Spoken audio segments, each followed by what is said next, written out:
Absolutely. Here's the rewritten story, maintaining the original plot, characters renamed, and structured as one continuous, emotionally compelling narrative under 3,500 characters. What was supposed to be a routine flight from Chicago to DC became a masterclass in quiet power and devastating consequences. When Dr. Maya Ellison, a high-ranking federal official traveling incognito, arrived at the gate, the only thing she expected was a chance to see her ailing mother. What she received instead was a storm of veiled prejudice and unchecked arrogance disguised as airline procedure. It began with a smirk. At the boarding gate, Agent Kyle Benson singled her out. Her standard carry-owner regulation-size tumi she'd used on dozens of flights suddenly required testing in the sizer. Never mind the white man before her breezing through with a larger bag. Maya complied. Her bag fit with ease. The redness in Kyle's face wasn't embarrassment, it was frustration that his challenge had failed. He stamped her pass with unwarranted force and waved her on. On board, things escalated. Her assigned overhead bin, clearly empty, was declared reserved by the lead flight attendant, Monica Grant. Her tone oozed condescension, her smile more of a warning. Maya, used to this kind of manufactured authority, didn't argue. She placed her bag 13 rows back and took her seat aisle 12 calready crafting the first lines of her internal report. Monica wasn't finished. During beverage service, Maya received a sloppily poured coffee, no napkin, and not a word. The woman in 12D leaned over and whispered, "Some people forget their manners in uniform," offering her own napkin. But Maya knew it was more than rudeness, it was discrimination dressed as duty. When Maya tried to formally report the incident, Monica laughed in her face. "You can write a letter to corporate," she scoffed, waving her off like a nuisance. When Maya pressed, Monica threatened to involve the captain.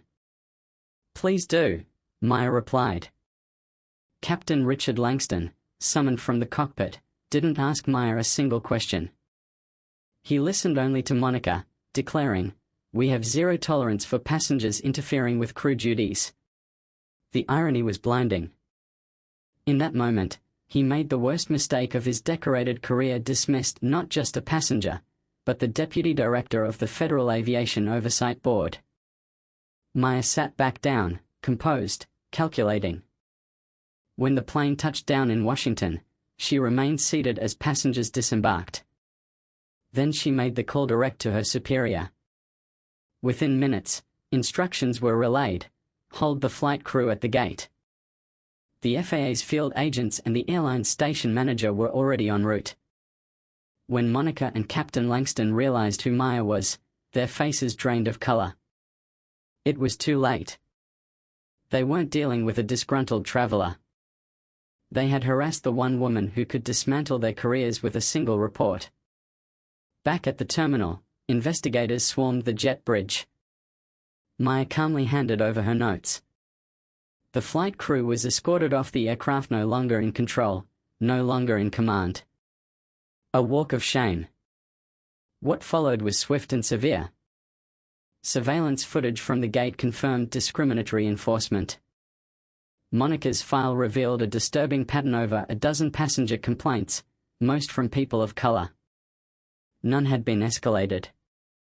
Captain Langston was found guilty of dereliction of duty for siding blindly with crew over a legitimate passenger complaint. His pilot's license was suspended. Monica was stripped of her certification entirely. But the reckoning didn't end with them.